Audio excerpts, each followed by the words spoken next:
Okay, we are at 2 minutes past 2, so I'm going to go ahead and say we can get started. If anybody else comes in, I'll let them in and they can just catch up with us. It's great to see such a good group here this afternoon. Oh, somebody's coming in now.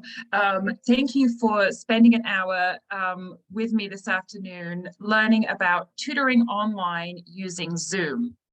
My name is Katy Critchfield.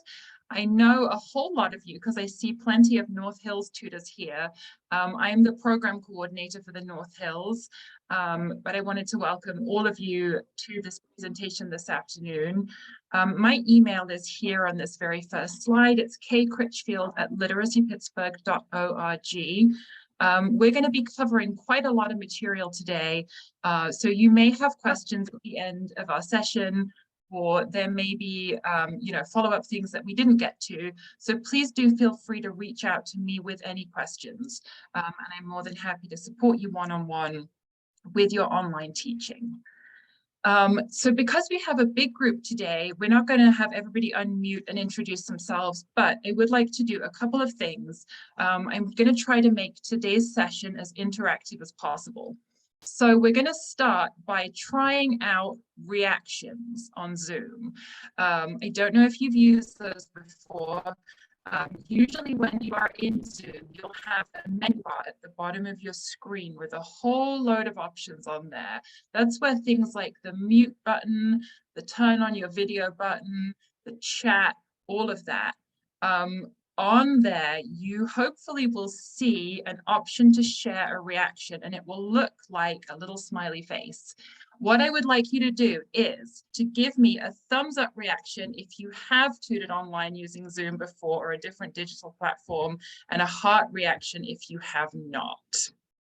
Okay, this is helpful for me because it makes sure that I can tailor this a little bit to the people that I have here today. All right, so I see that there's a few more people just coming in. I'll just introduce myself one more time for anybody who missed it the first time. My name is Katy Critchfield. I am the program coordinator for the North Hills, and we're going to be talking about teaching online using Zoom. Okay, the other thing I want us to practice really quickly, we did the reactions and that was great. I would like us just to use the chat function. So you should also see that in that menu of options along the bottom of your screen. What I would love for you to do is open up your chat and you're going to just type your name. I'd like to know whether you're working with an English language learning student or an ABE student who's maybe working on a reading or a math goal. So you can go ahead and just pop that in the chat for me.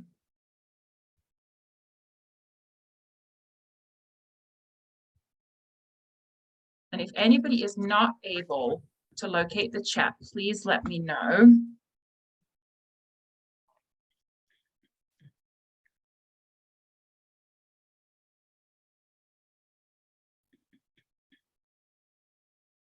This is great. I'm seeing a whole lot of chat messages come in. I'm going to give us a minute just to let those all find their way into the meeting.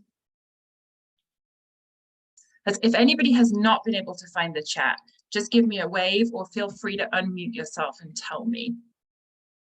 It's looking like we're in a good position.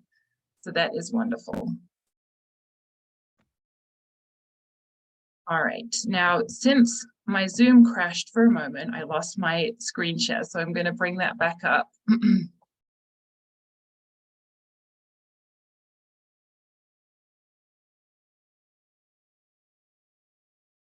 Okay, hopefully you are now seeing my slideshow again. Because today will be somewhat interactive, I'm going to be going in and out of the slideshow and sharing different things with you. So it's possible that I might get a little bit confused, and I hope that you'll bear with me as we move in and out of different things. But I'm hoping that it will give you all a good opportunity to practice some of the things that we're talking about today. So thank you for your reactions. It looks like there was a good mix of tutors who have not used Zoom before and tutors who have, and it was great to see what kind of students you're all working with as well. Here is what we are planning on covering today. We're going to start with some real Zoom basics. Now, it's possible that you have used Zoom before, but maybe have not created a meeting before. That's something that I've encountered with some of my tutors who have, joined meetings, but don't know how to create their own meetings or create their account. So we're going to start by really going back to the beginning, looking at how to create an account in Zoom, how to set up a meeting, and how to invite your student to your meeting so that you can actually connect with them. If you already know how to do that, I'm going to move through it relatively quickly, so hopefully you won't get too bored. Then we're going to talk about how to teach your students how to use Zoom. So that's going to involve some of the basic meeting controls that we'll have a look at together. But it's also going to involve how to set expectations with your learner so that you can create a successful online learning environment. And we're going to talk a little bit about how you can use the chat as a teaching tool. Then we'll dig into some more advanced skills. So we are going to look at sharing your screen, using annotations, and using the whiteboard. And those are all skills that build on each other. So we will work through them together, and you'll have the opportunity to practice doing those as well. And if we have time at the very end, I would love to take the opportunity to have a tutor share out. So I'd love to hear from you if you have already taught using Zoom, what's been successful for you and your learner. If you haven't taught using Zoom, maybe you've attended a Zoom session that was really good and you could share what made that so successful. So hopefully we'll have some time for that at the end. All right, we'll start by talking briefly about Zoom basics.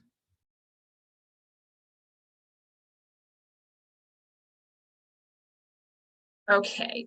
As I'm sure you know, Zoom is not the only platform available for teaching online. Literacy Pittsburgh is not necessarily recommending one over the other, but I just want to share some information with you that might help you make a decision about which platform to use. There are definitely some advantages to using Zoom. By this point, most people are familiar with the platform. Most people have used it at least once. The chances are that your learner will have used it at least once when they met with their program coordinator. For your students, they don't need an account if they're joining a meeting which you've set up. So you will need a Zoom account, but they don't. So that makes it pretty accessible.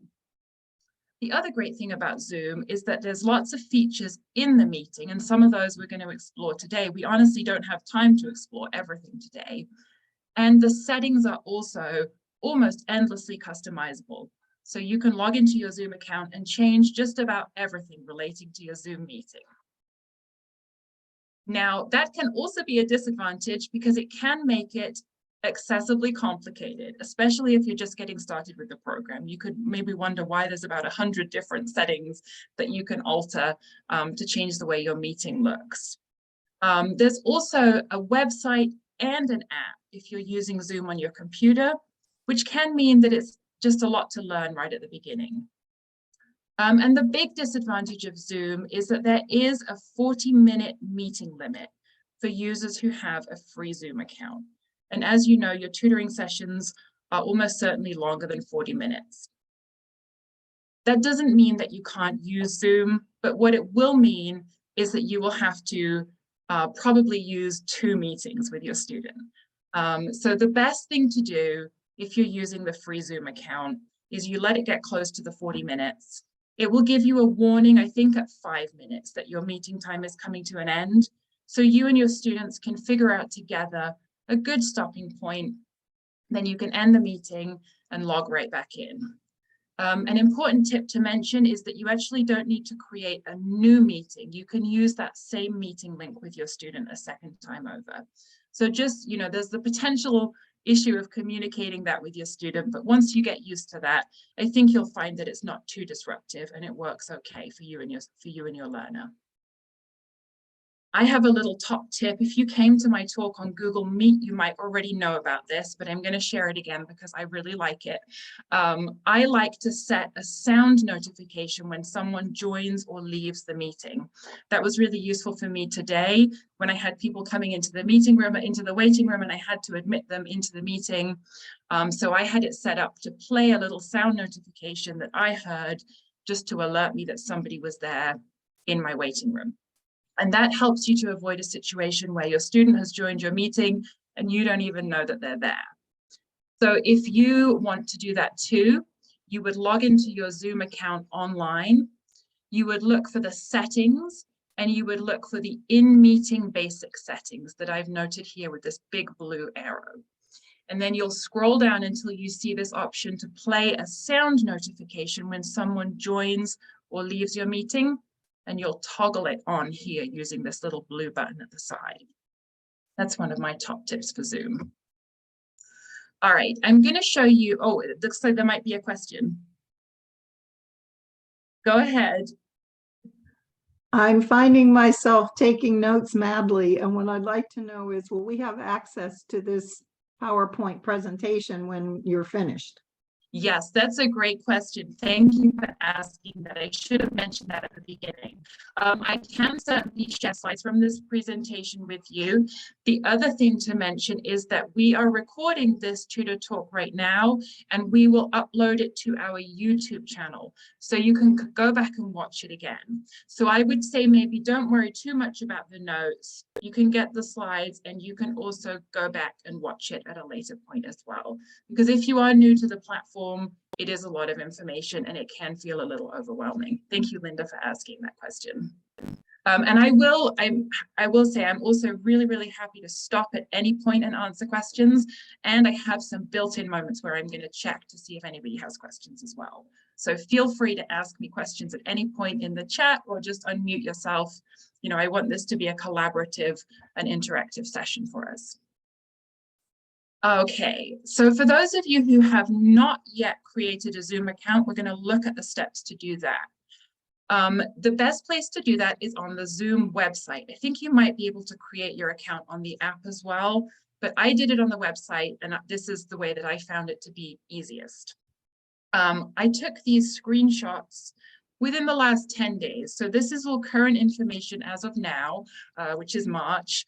If you're looking at it on the YouTube channel later, the website might have changed a little bit, but I think it will probably look pretty similar. So this is what you get to. This is the web page at zoom.us. And I'm just going to put on my little laser pointer so I can draw your attention to what I'm looking at. Once you get onto the website, you're going to click on sign up. It's free, either here or up here in the top corner. Now, here we are. All right. Then Zoom is going to lead you through a series of pages. It's quite straightforward to use because you'll just sort of enter your information and hit continue, and it'll keep bringing you up to the next page. So it's going to ask you to verify your age. It's going to ask you to put your email address in. It's going to send you a code to your email address. So that's that two-step verification process. And then you're going to be able to create your account. And Zoom is asking for first name, last name, and a password that you can create yourself. That's all the information you need to give them: your email, your name, and your age. Birth year, I guess they're asking for. That's it. You'll get in and you'll have an account, and you'll see a little happy welcome screen here. And you'll click on this Let's Go button. Once you've done that, this will be the page that you'll see when you're signed into your account on the Zoom website, which again is at zoom.us. Zoom recommends that you do 6 things to kind of get you started with the program. You don't need to do all of them, but I will just talk through them really quickly. So the first is to download Zoom to your computer. And that's what they call the desktop client, which is the app. And the app is where you will actually be holding your meetings. So that is important. You'll need to download that to your computer. Then they walk you through the process of checking that your audio and video is working. So depending on what kind of device you're using, it's a good idea to do that, just to make sure that your computer is picking up your sound, that you're able to hear participants in your video, and that everybody can see each other. So I would recommend doing that, and they'll guide you through that process here. Then step 3 is inviting other people to join your meeting. So this is a quick tutorial here that shows you how to do that. Number 4 is learn your meeting basics. And Zoom kind of has a very short tutorial. A lot of that is material that we're covering here today, but that's a good place to go and check back for anything that you might have missed or forgotten. The last two are not really necessary. Number 5 is download a calendar integration. Now, I would say that if you use an online calendar and you really like it, that could be a good idea. If you're a pen and paper person, definitely don't worry about that. If you're writing down appointments, it's not necessary to integrate your calendar into Zoom. So I do personally use a calendar integration, but I think that unless you're using Zoom daily, it might not be especially helpful for you. And then number 6, they're wanting you to upgrade to one of their paid accounts. So you can feel free to ignore that, because I think you will find that a free Zoom account gives you just about everything you need for your tutoring. We're going to talk a little bit later about using Zoom on different devices. And you may well find that your learners are accessing Zoom via their phones. We find that a lot of our students do that. So I wanted to show you some screenshots from Zoom on the phone as well. This was taken on an iPhone, so it might look a little bit different on a different kind of a phone. But in order to use Zoom on the phone, you do need to download the app. So you would go into the App Store, search for Zoom, and then download it. Once you open the app, you're going to see something very similar to this. You'll have the option to join a meeting, sign up, or sign in. And at that point, if you already had your account, you could sign in. And then once you were signed in, this is the kind of screen that you would see. So you'll have the options to create a new meeting, to join someone else's meeting, or to schedule a meeting for the future. If you are going to be using Zoom on a phone, I would say play around with it. If you have questions about how it works, reach out and I'm happy to help with that. Okay, let's think about scheduling a meeting. That's, once you've got your account, I think you'll find that you create the account pretty quickly and easily, but scheduling the meeting is really an important step. And I know that some tutors are a little nervous about doing that. So I'm going to walk you through it.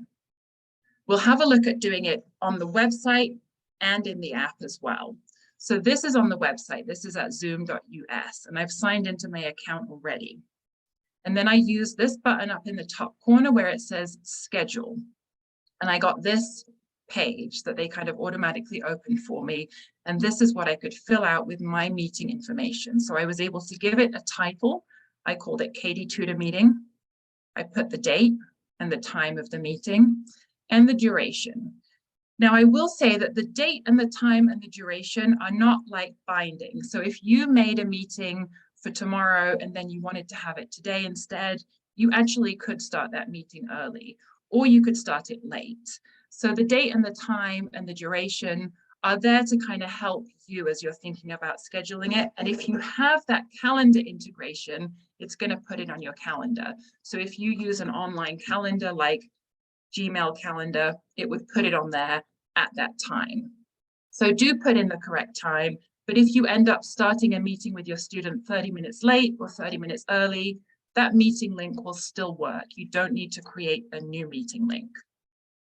And even though, for example, it says here, I was going to make this meeting an hour long, it told me your current plan can only support 40 minutes.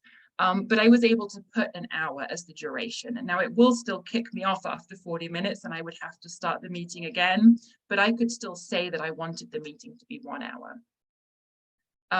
This was a new Zoom account that I created, and the automatic time zone was Pacific time. So that might happen to you as well. So that's just something worth noting. Sometimes those time zones can be tricky. So you might need to update the time zone as well. You'll scroll down because there's more information to add when you're creating a new meeting. It's going to ask you about security, and Zoom now requires that everybody has at least one security option set up for their meetings. That's back in those days when people were Zoom bombing meetings. This has been their response to that. So you can either set it up with a passcode, or you can set it up with a waiting room where, like, you all came into the waiting room today and then I admitted you into the meeting.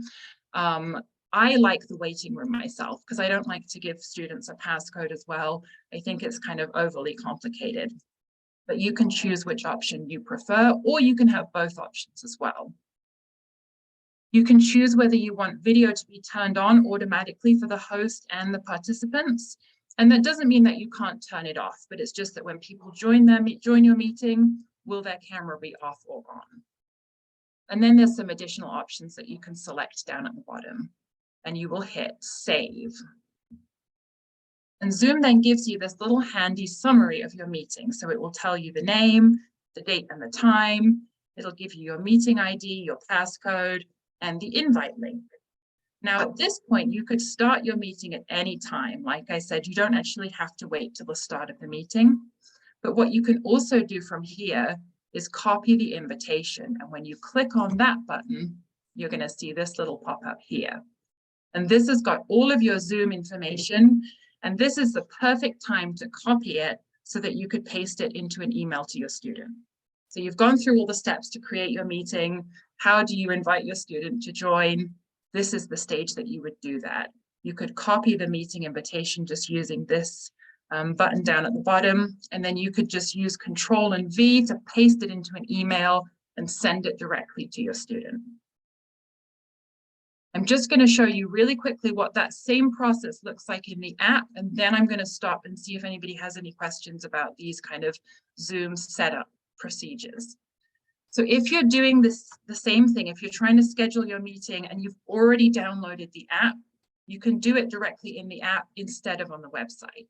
It honestly doesn't matter which option you choose. Either way, it's connected to your Zoom account and you're going to be able to find the meeting later on. But if you opened up the app, this is what it looks like. So I did also want to show you a screenshot of the app. It's a little bit cleaner and easier to use than the website, in my opinion. But what you will do if you're wanting to schedule a meeting for the future is you will use this schedule button down here at the bottom. And then you'll get a pop-up. And it's basically asking you the same questions as on the website. It's asking you what's your start date, what's the time, how long do you want your meeting to be, what is the security that you want for your meeting, do you want videos on or off? And once you've done that, it's here in the app, and you would find it under the Meetings tab right at the bottom. And it's just like on the website. You could choose to start the meeting at any point, or you can select this Copy Invitation button, and then you'll get all of that meeting invitation information so that you can copy it and send it to your students. Okay, that was a lot of information that we went through quite quickly, because some of you may already have done that, but I'm going to pause and see if anybody has any questions about setting up a Zoom meeting, inviting your students, or just getting started in the platform. Go ahead, Mark. I see you there. Oh, Mark, you are muted right now. Hi, what's the website address for Zoom? Yes, you could type zoom.us into your browser and you would find it from there. Okay. Thank you. That's a helpful question. Everybody else, I don't see you all right now. So if you do have a question and you're trying to get my attention and I'm ignoring you, just feel free to unmute yourself and you can ask it, or you're also welcome to put it in the chat and I'll do my best to monitor that as well. All right. I will say that if you're having any difficulty setting up your Zoom account or setting up your first meeting, reach out to me or to your program coordinator and we can support you with that process. It's the kind of thing that once you've done it once, you'll start to feel more comfortable with it. But this information, you can come back and view it at any point. All right, let's have a little think about some best practices for teaching online using Zoom. I wanted to start by talking about something that I've been thinking about recently, which is how to make what we assume to be implicit explicit. And I think this is really important in the context of tutoring, because you may well be working with somebody who has a different cultural or linguistic background to you, and things that you think are obvious may not be obvious to your student in the same way. It's also possible that your student has not used Zoom before, although it's also possible that your student has a lot of experience with Zoom. So you never quite know what the situation is going to be. But you may need to teach your learner how to use Zoom. And I think it's important that you are also explicit about your expectations for the learning environment. So sometimes, especially if you're working with a group of students, you might find that some of the students are in a very busy background and it's very noisy around them. And you might want to make sure that you're teaching your students not only how to mute, but when to mute. So, you know, what is going to help you set yourself up for a successful learning environment is if you're able to be explicit about those expectations. And then, you know, just a key tip is that you may well need to be patient with your learner, especially at the beginning of a tutoring partnership when you're both using an online platform and maybe both of you are not feeling especially familiar with it. It might take some time, but if you're patient with your learner and with yourself, you will get there in the end. If you find that you need to help your student use Zoom, a very important tip is to note the kind of device that your student is using. So you probably know this already, but Zoom does look different on different devices. When I was putting together the slides for this presentation, I used Zoom on my work computer, which is a PC. I used it on my personal computer, which is a MacBook, and I logged in on my phone so that I could see different ways the platform looks and hopefully be prepared to help you if we run into any problems today. So ask your student what kind of device they're using. Is it a phone? Is it a tablet? Is it a computer? And if possible, try to see what they're seeing. So if your student's really having a hard time finding the chat button and they're using their phone, maybe you could log into Zoom on your phone too and find out where the chat button is. And then you can really effectively point your student to that and help them get started. If you are teaching your student how to use Zoom, make sure that you're teaching the correct terminology, because that's skills and vocabulary that they may well need in a professional context or in other contexts of their life. So it's a great idea to be using the correct words with them so that they're able to have those conversations with other people as well. And if you are learning new skills, it's a good idea to practice one skill at a time. And as I'm saying that, I'm thinking about how many skills we're going to practice today. So I'm not necessarily practicing what I preach here. We are going to cover much more than one skill today, but I don't have a whole lot of time with you. And you and your students have a lot of time together. So it's a great idea to just, you know, work on one thing at a time. You already know this, that, you know, when you're learning content for class, students need a lot of repetition in order to retain the material that they're learning. And it's just the same with digital skills. You know, students need that opportunity to practice and repeat so that they really assimilate those skills. Okay, I'm going to show you some slides now that we use with our students. So these are used often by teachers who are working on digital skills with students, or teachers who are teaching English language in the classroom. And they're slides that we use to teach Zoom functions to our students. These slides may be helpful to you. So if there's something that you would like to use with your students, let me know and I can share those slides with you directly. The first set of slides are ones that we would use for students who are maybe intermediate or advanced English language learners, or who are students who are working on reading and math or digital skills or career goals. So they're aimed at more advanced students. And then the second set of slides, I'm going to show you how we can teach Zoom functions even to students who have very little English at all. So we'll have a look at the first set, and as we go, we're going to practice the things that I would recommend that you might want to show to your students as well. So the first is Zoom View. In just a moment, I'm going to stop this share so that we can all try to find this view function. But this is going to determine what Zoom is like for you. Usually the view button is in the top right-hand corner of your Zoom, and you can usually select the speaker option, where you see the person who's talking as the kind of biggest box on the screen, or gallery, where you see all of the people in equal sized boxes across your screen. I personally like the gallery view myself, but it is really just a matter of preference. So I'm going to just stop my share and we can just try to do that for a minute. So that's something I won't know if you're doing it or not, but try to locate the view. It will look like a little grid in the top right-hand corner, and you can choose whether you want to see the speaker or a gallery. And if anybody has a problem with that and is not able to do it, just give me a wave or a reaction, or unmute yourself or pop something in the chat.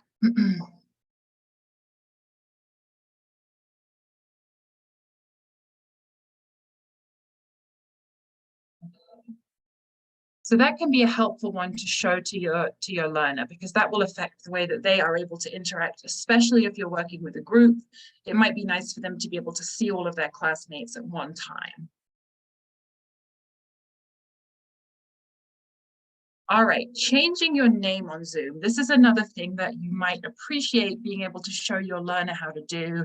Oftentimes people will come in on a device that belongs to somebody else and it's not their name on there, and it can be nice to have everybody's correct name. Again, especially if you're working with a group, and especially at the beginning of your partnership.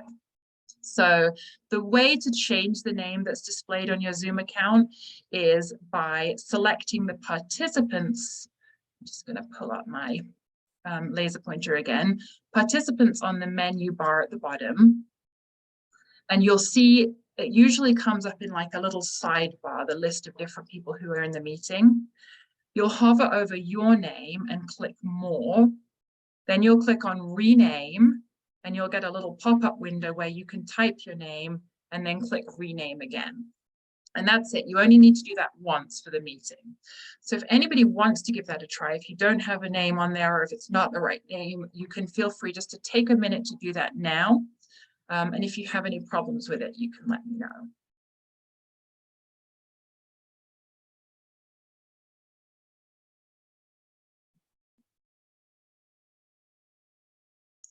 Muting and unmuting. This one is potentially important, especially again, if you have a group of students. If you're working one-on-one, you may well just leave your microphone turned on the whole time. But as you know, if you have more people in a Zoom meeting, you can sometimes get that kind of uncomfortable echo sound. And equally, if somebody has a noisy or busy background, then it can be great for them to mute themselves when they're not talking. So this would be another great thing to show your students, that you want to mute when you are not talking and unmute when you're going to talk. And you can direct their attention to that mute button. It looks like everybody here knows where that is because you are all successfully muted. But do let me know if you have any trouble finding that. And then we're going to talk quickly about using the chat feature. I think that's a really helpful one to make sure that your student knows how to access, because you can do a whole lot with the chat feature. You all know where it is because you pulled it up at the beginning and you sent me a message in there. But you could show your student that it's here at the bottom on the menu bar. They're going to click it to open the chat feature. You might have seen the chat feature open like this on the side, or sometimes it opens as a pop-up in the middle of the screen. But you would type your message at the bottom and hit enter.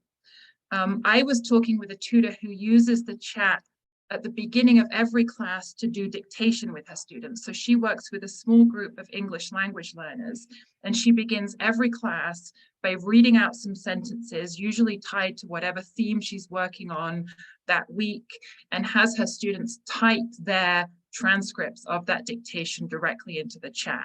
That's a really effective way to see really quickly that your student is, mastering the material, to see what they still might need help with or might need to focus on. And this particular tutor actually also uses the chat kind of throughout to have students quickly give responses to questions and things like that. And then she saves the chat at the end and sends it to everybody. So there's a kind of a record of what they covered in that session as well. So that's a helpful tip with the chat. And we can talk more about that if we have some time at the end as well. I'm going to show you some more slides. These are the ones that we have used, or our English language teachers have used with students who are really at the very beginning of their English language learning journey, so who do not have a whole lot of English, either reading or speaking English. And I wanted to show them to you just to show you that it is possible to teach these Zoom functions even to students who don't really speak English yet. So I'll show you what these slides look like. And these are partly about expectation setting as well. So it's kind of partly about teaching Zoom and partly about setting the expectations for the classroom. So this first one reminds students that when they are listening to the teacher, they should be on mute and they are silent. Sometimes students will be talking one by one. Maybe one student is talking, the other students are on mute. What if you have a question? You can touch unmute And now you can talk. And I like these slides as well because they use images of a phone. And like I said earlier, we know that a lot of our students do use phones to access class. So even with those students who are right at the beginning of their learning journey with us, we can still help them to use Zoom in a way that's going to create a successful learning environment for everyone. Okay, I'm going to pause for questions, and I see, okay, some things in the chat. All right, great. So does anybody have any questions that they wanted to ask about how to teach Zoom to your students, or about any of those Zoom functions that we just quickly looked at together today? Mark, go ahead. I'm assuming that the reading material is physical as opposed to online, because if they're using their phone, there wouldn't be room for them to read online and be on the Zoom call. Yeah, that's a great question. Just give me one moment.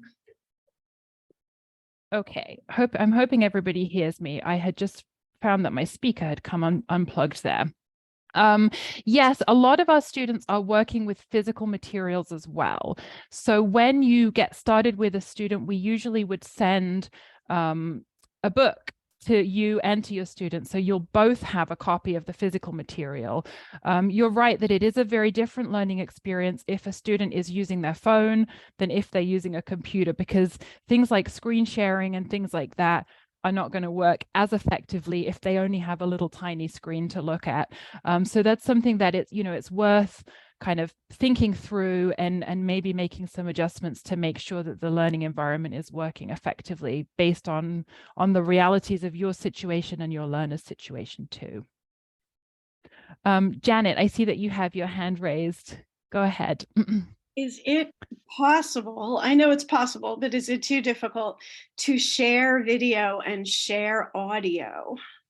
Yes, it absolutely is possible. And actually, we are going to talk about that next.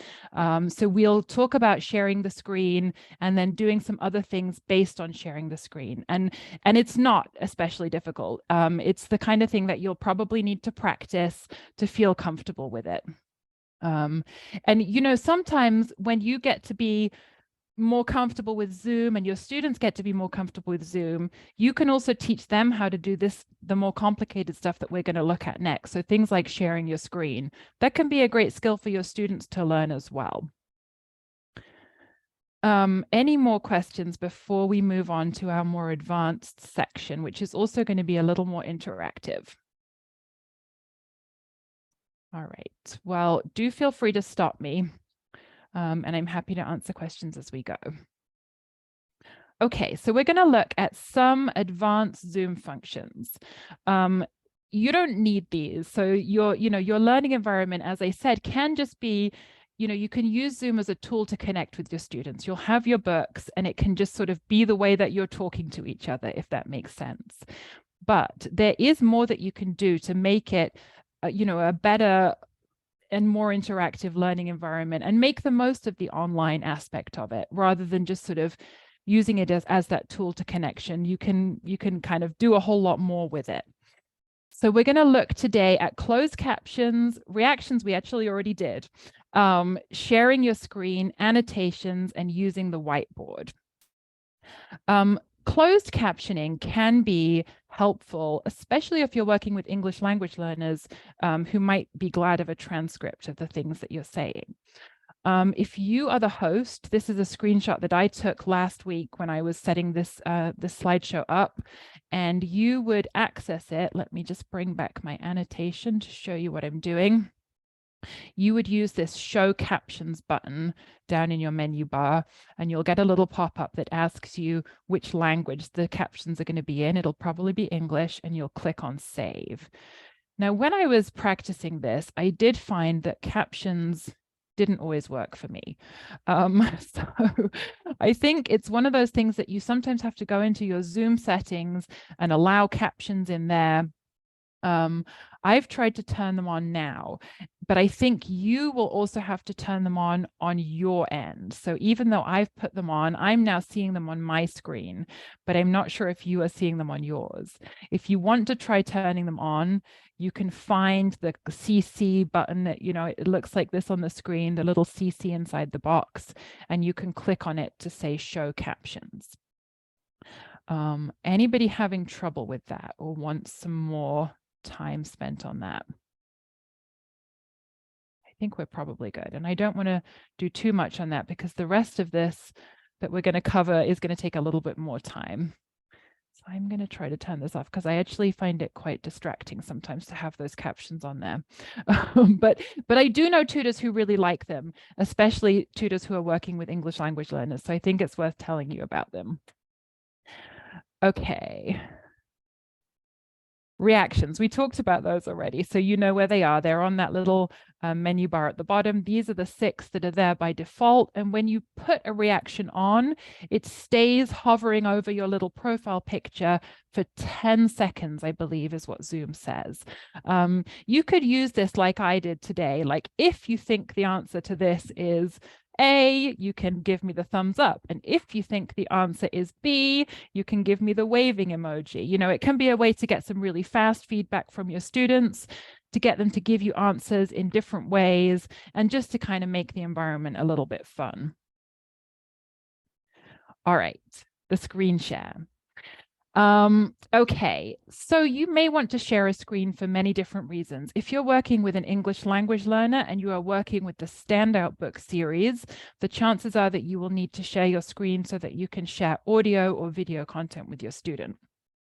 If you're working with a math student, you may well want to share some additional math practice questions and put those on your screen. You might want to share a video on YouTube that has some social studies content. If you're working with a GED student, there's lots of things that you may well want to share with your student. So we're going to have a look at the process for doing that, and then I'm going to share a screen with you so that you can see what it looks like from the student's end. So to share your screen, you'll locate the share screen button at the bottom, and it's usually green, or it has been on the computers that I've used. And then you'll get this little pop-up page here. And depending on how many windows and different applications you have open on your computer, you might see a lot of different options for things that you can share. When I made this screenshot, I only had one web page open, so it looks really nice and clean here, but it might not do when you're trying to share something. There'll always be the option to share your whole screen, or share a whiteboard, or share from an iPhone or iPad, and then you'll see everything else that you have open. So in this case, this is what I was wanting to share, the Standout Student website.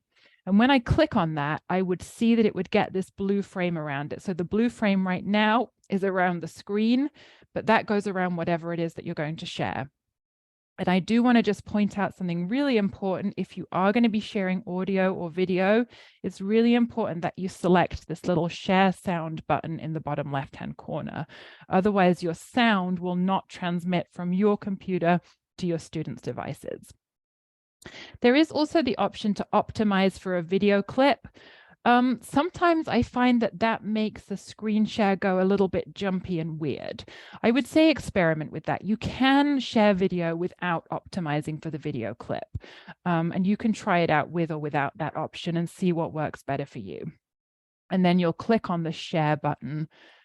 And then this is what you'll see. So this is a screen share that I did before. So this would be your perspective if you were sharing your screen. You'll get this little notification here that says you are screen sharing, and it will put a green frame around everything that your student is seeing. So that's really helpful just to check that you're sharing the correct screen with your student. And then at any point, you can stop the share by hitting this red button there. So I am actually going to stop my share of this presentation, and I'm going to share a screen with you so you can see what it looks like from the other side. Oh yes, to go back to the reactions, Paulette has mentioned in the chat that the yes and no reactions are toggle buttons that don't go away until you stop them, just like that raise hand feature.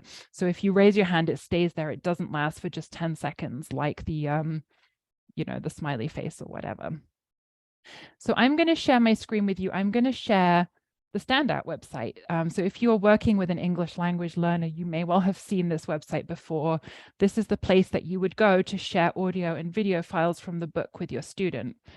So I've shared the screen. Oh, you know what? I forgot to click that I needed to share audio. So I have to stop the share and go back in and do it again. And this time I'm going to say, yes, I do want to share sound with you. All right, sorry, that's jumping back and forward, but hopefully you see it again now. So I'm going to say, let's assume we're working with Standout Level 2, and I want to play an audio file for my students. So I'm going to use these drop-down menus to select the file.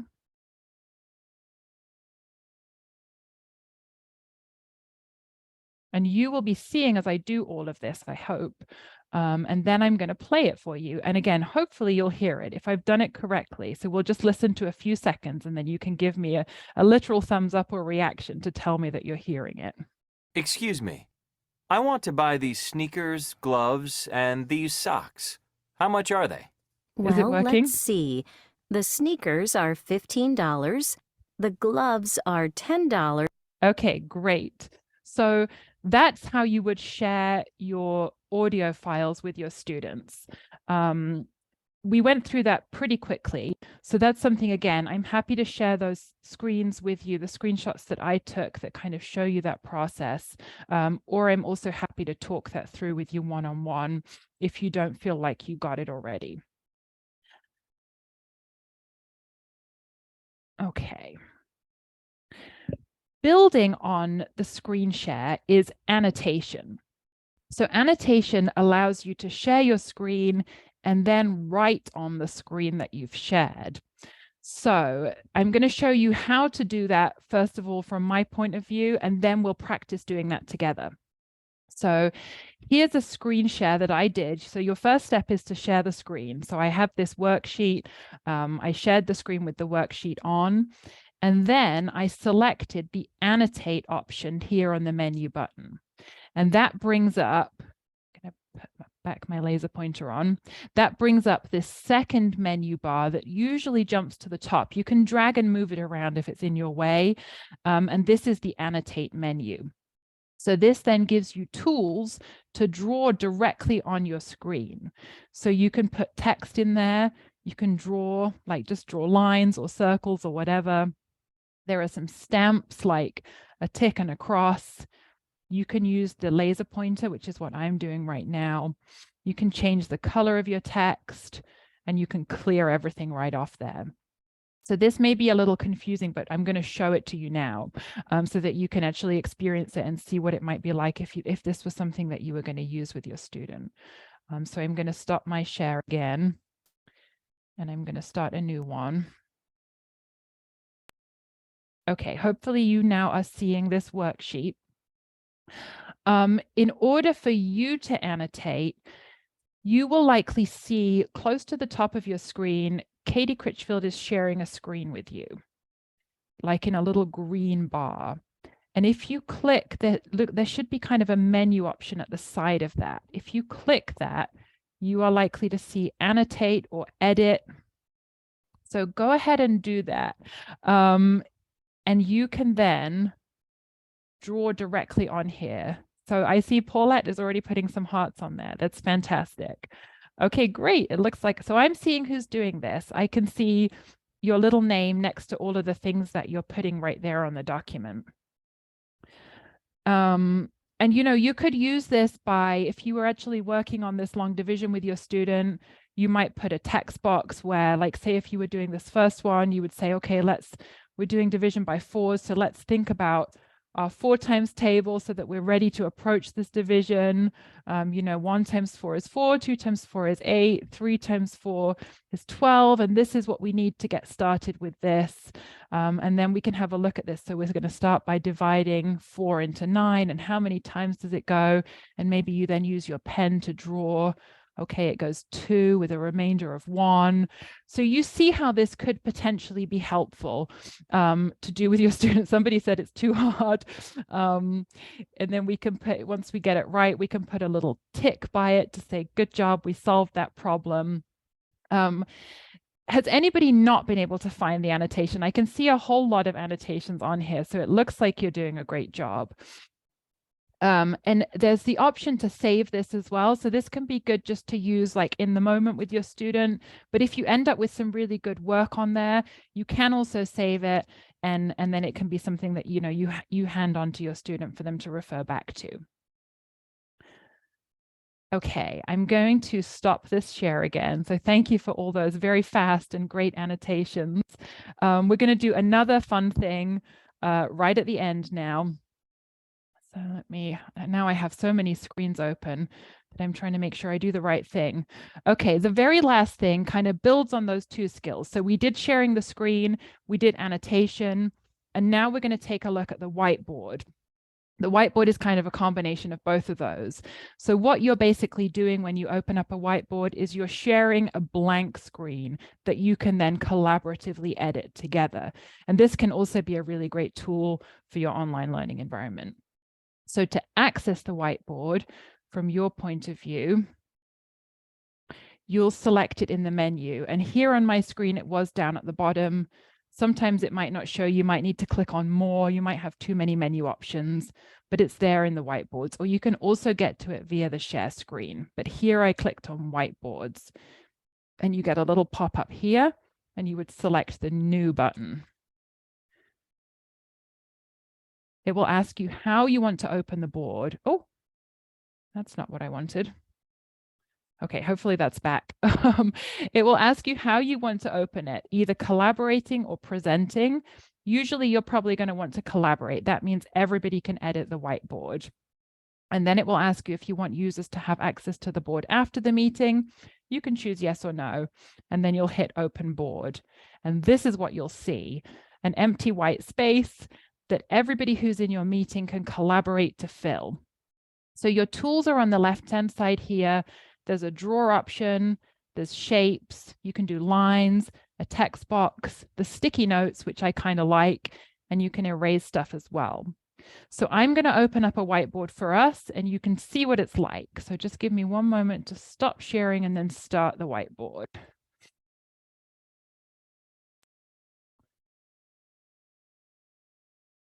Collaborating. Okay. So it's just taking a moment to load, but hopefully you will see it. Is everybody seeing the whiteboard now? Okay, great. So we can just take a minute, just like we did with the annotations, to put something on the whiteboard. You can put a text, you can put text, you can put a sticky note, you can draw something, you can do some shapes. When you put something on there, you'll see that you can edit it, you can change the color. If you did a shape, you could fill it. If you're doing the sticky notes, you can also change the color of those. So I'm seeing a lot of people on there and a lot of great content being put on here. Linda, do you have a question? Go ahead and unmute. Oh, Rayanne says you don't see the whiteboard. I'm getting something that says the host has stopped screen sharing is the message. A participant has enabled closed captioning, but when I press screen sharing, it says host disabled participant screen sharing, and yet other people are sharing. So they are collaborating on the whiteboard that I'm sharing. So that's my screen, but there are a couple of people who say that they don't see it, which I'm not sure why that is. Yeah, why would some people see it and some not? I do not know. Now that is one of those moments in Zoom where, and Janet also said she didn't see an annotate button. Okay. Well, I don't see a whiteboard button. You don't see the whiteboard. So I see a whole lot of people are in here, but not everybody. That is very strange. Janet, go ahead. Did you have a question?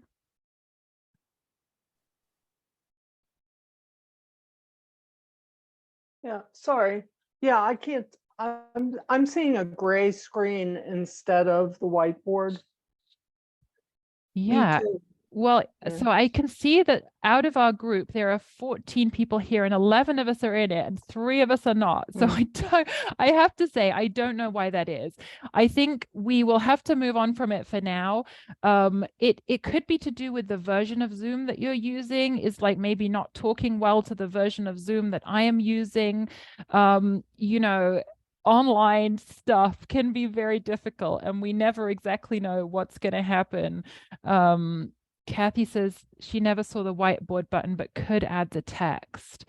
Well, it sounds like the whiteboard has not quite worked. I mean, I've got it open and I can see that some people are on it, but I'm not 100% sure why it's not working for everybody. So I'm going to close it now and we will come back to our group meeting. Hopefully There's everybody. no more button on my, on the bottom there. Yeah, I think that probably just depends on how many things you have enabled in your Zoom. So for most people, probably you won't see a more button. On the Zoom that I'm using, there's like a lot of options that have been enabled because it's like a professional Zoom account. And so it maybe looks a little bit different.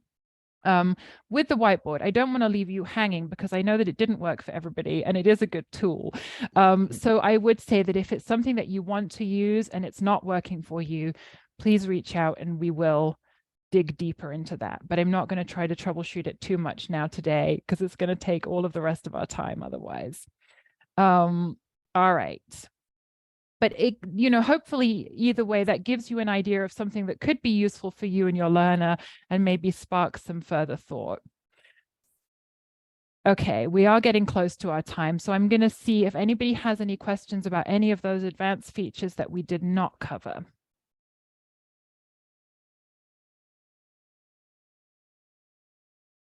Okay. We can maybe take 5 minutes for a tutor share out. I do want to be respectful of the fact that you've already given up an hour of your day. But that said, if anybody has any really great tips that they would love to share with everybody else, I would really be delighted to hear them. So if you are teaching online, what's worked well for you? If you've ever been to a fantastic meeting on Zoom, why was it so good? And I will just quickly start us off by telling you my top tip, which is to practice in a solo Zoom meeting. So I did that for this presentation. I just started a Zoom meeting that was just me, and I tried out the stuff that I wanted to show you. And you'll see that even though I did that, it still didn't work 100%. So still be patient with yourself, but going into a Zoom meeting by yourself can be really helpful. So anybody else, does anybody have a tip that they would like to share with the group or any thoughts? And please, if you have something to say and I don't see you, just go ahead and unmute yourself. Jessica, go ahead. Hi there. One tip I'd like to share is that way back in the beginning, setting up a Zoom meeting, I set up a recurring meeting. It's an option you can click, and was able to send my student that just once, and we reuse that same link every time. So there's, you know, we set up our time and it just makes life easier that you don't have to go and set it up over and over again. That's a wonderful tip. Thank you. And Jessica, did you put it so that it went into a calendar as well? Did you do that calendar integration, or did you just send them the invite once and they kind of referred back to the same email? The latter. Okay. Our times sometimes shift. So it just Right. works to just send the link once. I love that. And I'm all about keeping it as simple as possible. Thank you for sharing that. Jim, I see that you have your hand raised. Yeah, the one thing when I first started with the remote teaching or with my learner, I made sure he had his phone oriented in a landscape fashion. You get a different experience if your phone is in portrait, and I found you get more real estate to work with if the phone is in a landscape orientation. So that's one thing. And the other thing I do, I make custom PowerPoint slides, like for flashcards, and I can annotate those as well, or from additional material, in addition to sharing out the book and the audio. And sometimes I'll even take a clip from the book and embed the audio so that we're both looking at the same thing, and I can sort of like highlight and point to things while we're both looking at it together. And I found that to be very effective in working with my learner. Yeah, wonderful. Thank you so much for that tip. And I did not know that about landscape versus portrait. So that's really helpful. Thank you very much for sharing that. Sure thing. Janet, I see that you have your hand raised as well. Yeah, I've been using Google Docs with my students, so I can share, well, she can work on it on her own, or we can work on it while we're meeting. And I can share the screen if it doesn't have it pulled up right then. So we've been using that instead of the whiteboard because I've had problems with the whiteboard. I don't know if it's the version I'm using, because I'm still a student at Pitt, so I have the Pitt account. So it was really helpful that you told us how to set up an account, because as soon as I graduate, I'll have to do that. I won't have the access anymore. But, Great. Well, I yeah, hope that you Docs, find it easy. That's what we've been using. Okay, that's great. Yeah, and so that's a great point, is that there are lots of ways to like collaborate with your student. If, you know, if the whiteboard isn't the one for you, there are other ways to be collaborating in real time online. So yeah, thank you for sharing that. Google Docs is certainly a really helpful platform. Okay, anybody else have anything to share?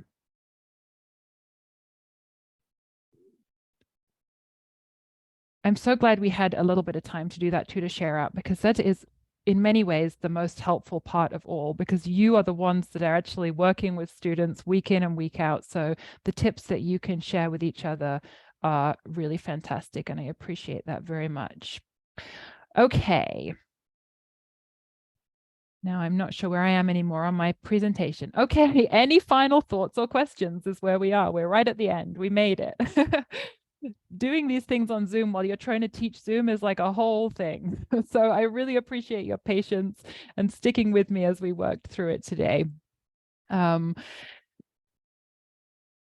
Anybody have anything that they feel like we should add, or anything else to say? Any other questions?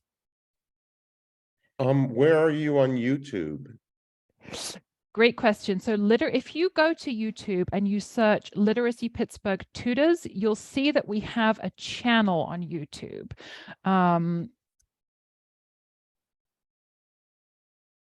Okay, and all of our tutor talks are uploaded onto that YouTube channel.